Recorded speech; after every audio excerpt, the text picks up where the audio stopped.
2,000 Americans die of cardiovascular disease every year, and out of those 2,000, about 2 to 10% of those happen in young individuals. The global epidemic of obesity and cardiovascular risk factors is affecting everyone globally, but more so the younger individuals.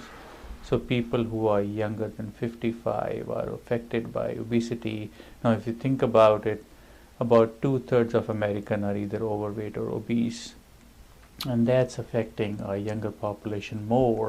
If you think about smoking and hyperlipidemia, those are the two risk factors that account for almost 2/3 of risk in younger population. This video content is copyrighted by Mayo Foundation for Medical Education and Research.